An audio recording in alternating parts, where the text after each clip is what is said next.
Hey guys, in this video, I will show you how to use Claude Code in AWS. All right, let's begin. To get started, you will typically run Claude Code against Amazon Bedrock, as AWS officially supports Anthropic models through this service. Before proceeding, ensure you have an active AWS account with billing enabled and that you have requested model access for Anthropic in a supported region.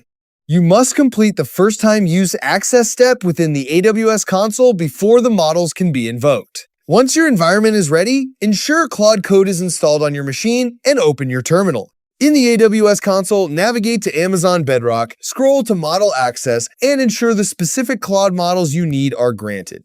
Additionally, verify that your AWS credentials are configured locally on your device. You can refer to the Bedrock user guide for detailed model IDs and supported modalities.